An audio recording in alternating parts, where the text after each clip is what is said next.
Frankenstein o el moderno Prometeo de Mary Shelley.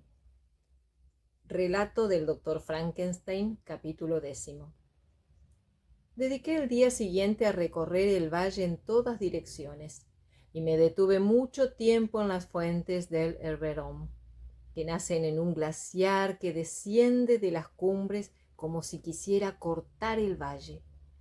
Se erguían ante mí las abruptas laderas de las montañas y sobre mi cabeza refulgía la pared helada del glaciar. A un lado y otro se levantaban algunos abetos. El silencio sobrenatural que presidía aquel santuario de la naturaleza no era interrumpido más que por los sonidos propios de esos lugares: la caída de un pedazo de roca, el tronar de una avalancha o el ruido seco llevado por el eco de montaña en montaña de las masas heladas al romperse o agrietarse, obedientes a las leyes inmutables de la naturaleza, juguetes de fuerzas invencibles. La sublime belleza de aquel paisaje me procuró el mayor consuelo al que podía aspirar.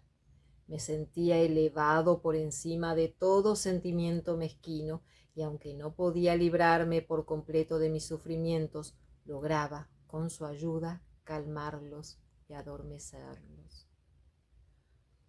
Hasta cierto punto, aquel panorama expulsaba de mi espíritu las sombrías meditaciones que me habían dominado durante tanto tiempo. Aquella noche pude descansar. Mi sueño estaba velado, defendido por las enormes montañas que había admirado a lo largo de todo el día y que ahora parecían rodearme. Las cumbres cubiertas de nieve, las cimas resplandecientes, los bosques de pinos y abetos, los agrestes despeñaderos, el poderoso vuelo de las águilas planeando entre las nubes, todo me invitaba al más tranquilo reposo. Llovía torrencialmente. Una espesa niebla cubría la cima de los montes de manera que me impedía ver el rostro de mis poderosos aliados.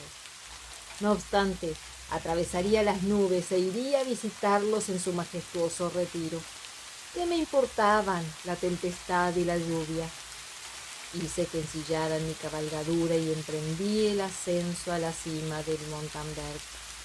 Recordaba aún la impresión que recibí la primera vez al contemplar el inmenso glaciar, que jamás permanecía inmóvil. Ya entonces me había llenado de un sentimiento de éxtasis que dio alas a mi espíritu y le permitió dejar este mundo de oscuridades para remontarse a otro de felicidad y de luz. La contemplación de todo lo grandioso que la naturaleza encierra ennoblecía mis sentimientos y me permitía olvidar las efímeras preocupaciones de la vida. Decidí que no contrataría un guía, pues estaba familiarizado con el camino y la presencia de otro humano cerca de mí podría turbar la efectividad del consuelo que pensaba extraer de la grandiosa soledad de aquellos parajes. El ascenso es difícil y pronunciado, pero el sendero accidentado que se abre en la roca viva permite un fácil acceso a pesar de la ladera perpendicular de la montaña. Es un lugar terriblemente desolado. Pude contemplar en diversas partes los restos de las avalanchas del invierno. Los árboles, partidos y astillados, estaban diseminados por todos lados, algunos arrancados de cuajo, otros solo inclinados y apoyándose en la roca o en los tocones de sus compañeros vencidos. En su último tramo, el sendero cruza varias masas de hielo donde las piedras resbalan sin interrupción. Uno de aquellos lugares es especialmente peligroso, pues el menor rumor, una sola palabra, puede producir la vibración necesaria para que se desencadene sobre la cabeza del viajero la más devastadora de las avalanchas. Allí los abetos no son grandes ni frondosos, pero su sombra le otorga al paisaje un aspecto de fría austeridad. Admiré el valle que se extendía a mis pies. Enormes jirones de niebla se elevaban por sobre los riachuelos y serpenteaban en espesas columnas alrededor de los montes de la otra vertiente, cuyas cumbres se ocultaban tras una densa capa de nubes. El cielo oscuro derramaba una lluvia torrencial que hacía todavía más melancólicos los sentimientos que aquella escena despertaba en mí. Ay, ¿por qué el hombre se jacta de tener una sensibilidad superior a la de los animales? Si nuestros impulsos fueran solo los del hambre y la sed, los del deseo, estaríamos muy cerca de la libertad. Pero por nuestra naturaleza nos conmueve cada soplo del viento y una mera palabra o la imagen que esa palabra puede despertar en nosotros. Descansamos.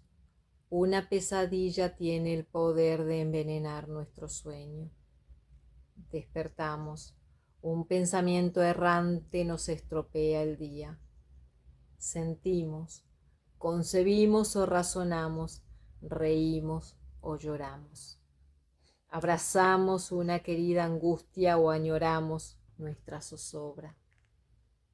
Es indiferente, pues, ya sea pena o alegría.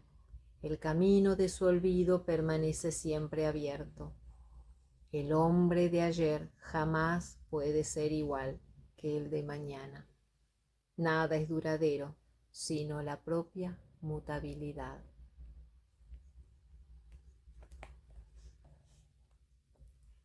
Era cerca del mediodía cuando llegué a la cima.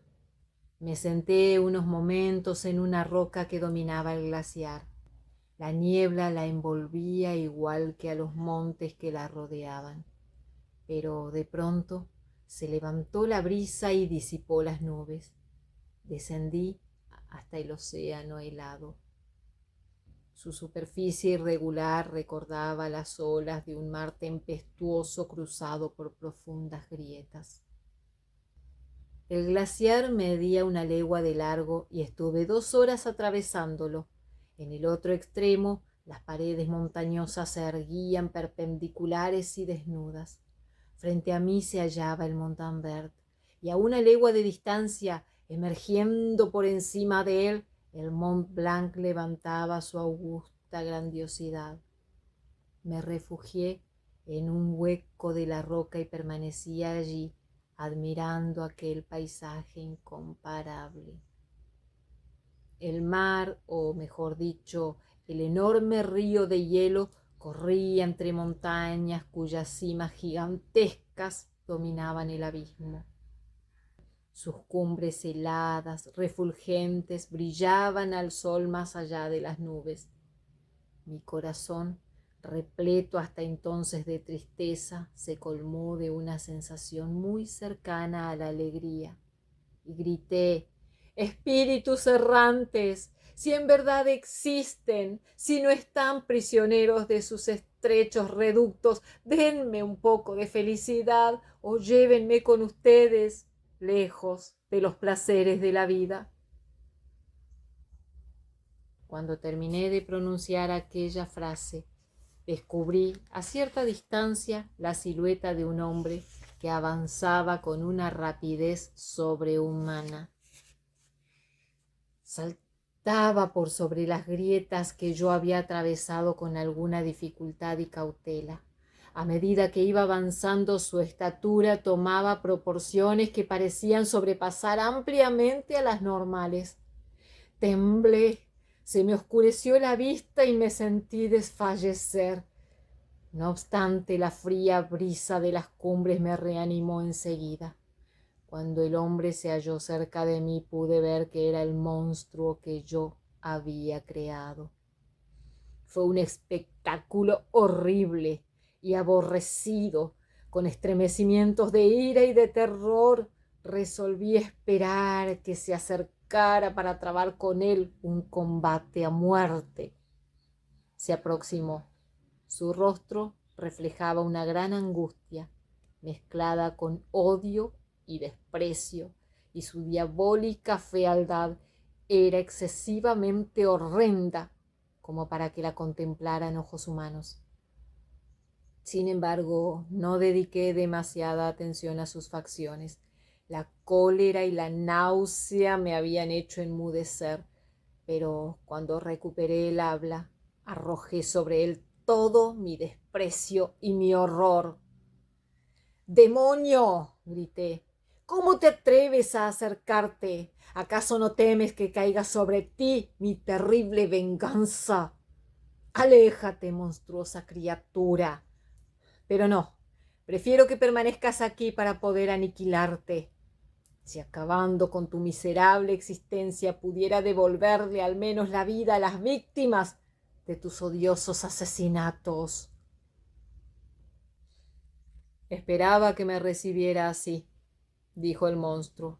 Todos los humanos odian a los desdichados. ¿Cuánto odio debo despertar yo, que soy el más desdichado de los seres vivientes?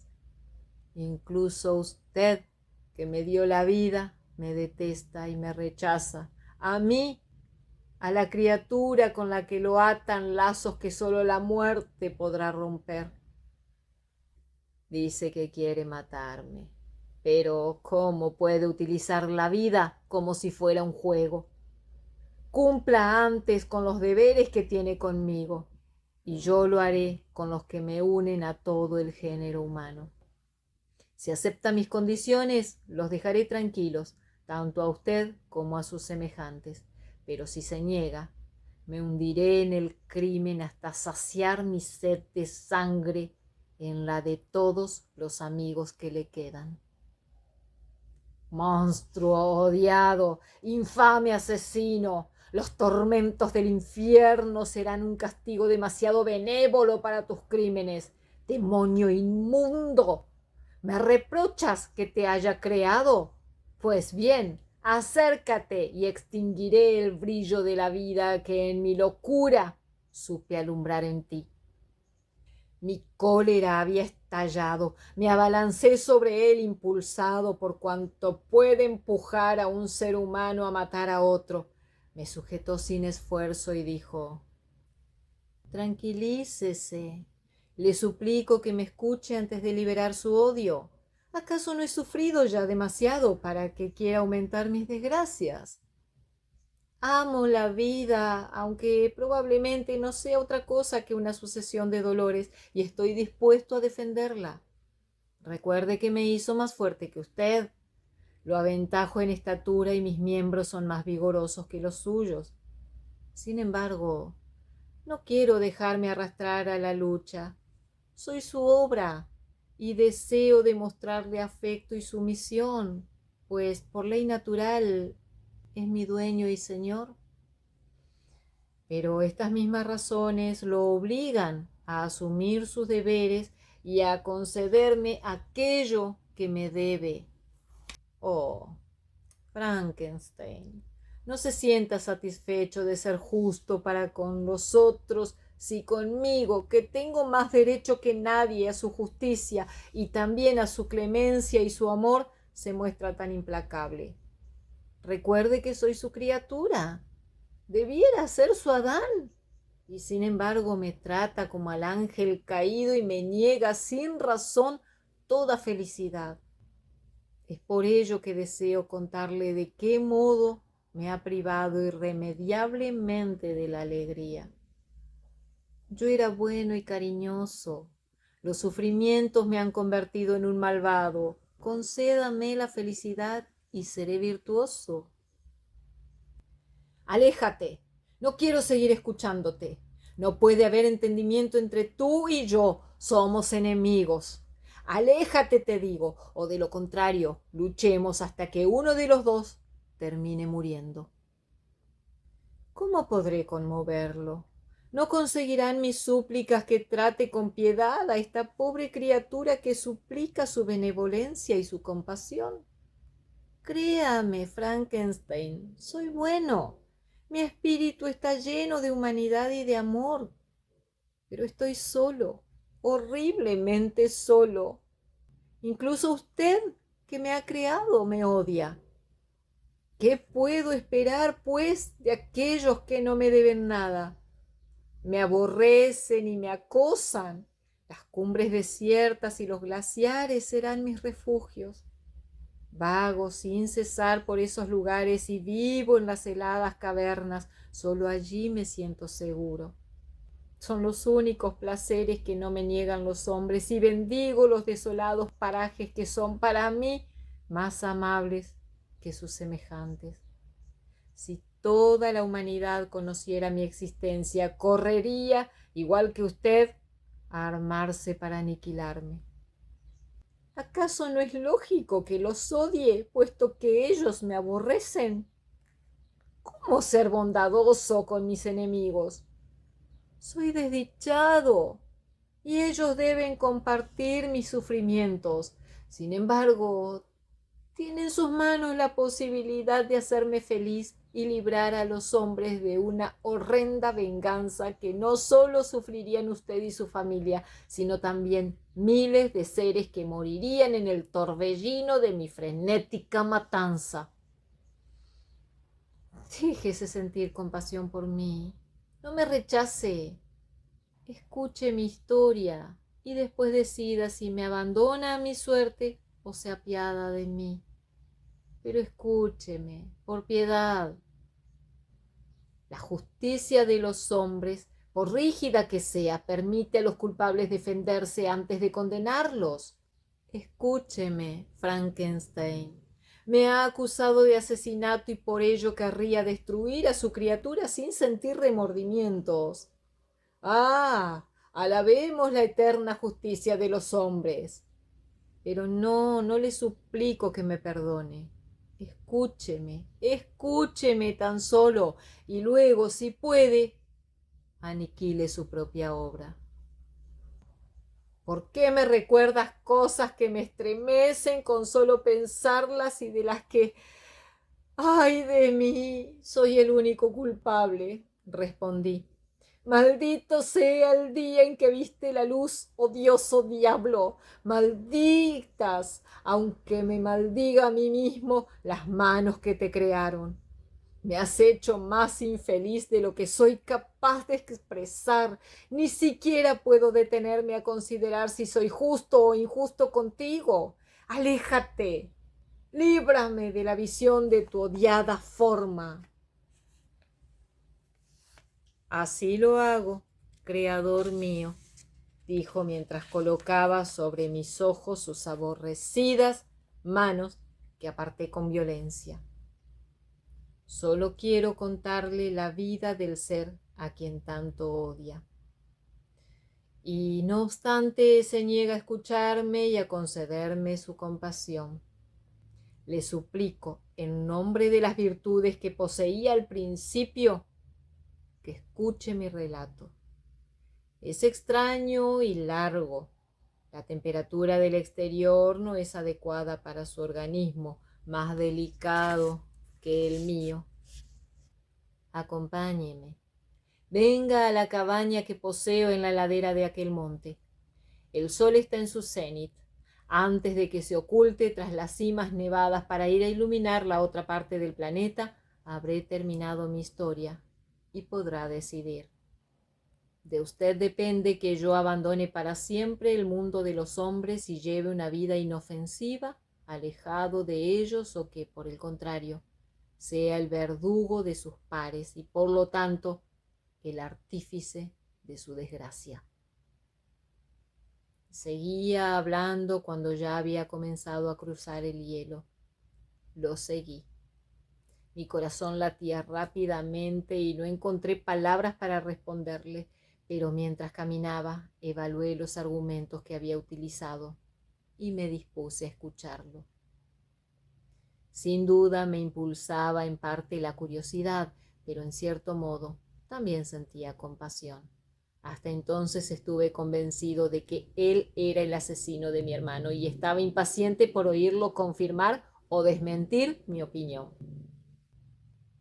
por primera vez era consciente de los deberes que un creador tiene hacia el ser que ha creado, y comprendía que, antes que aborrecer sus perversas acciones, debía haber asegurado su felicidad.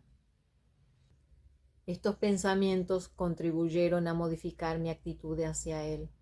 Cruzamos el inmenso glaciar y escalamos las paredes rocosas del otro lado. El aire era helado. La lluvia volvía a caer. Entramos en su cabaña. El monstruo estaba satisfecho, pero yo sentía una opresión desconocida en el pecho, aunque estaba decidido a escucharlo. Tomé asiento cerca del fuego que mi horrendo acompañante había encendido, y enseguida el monstruo comenzó a contar su historia.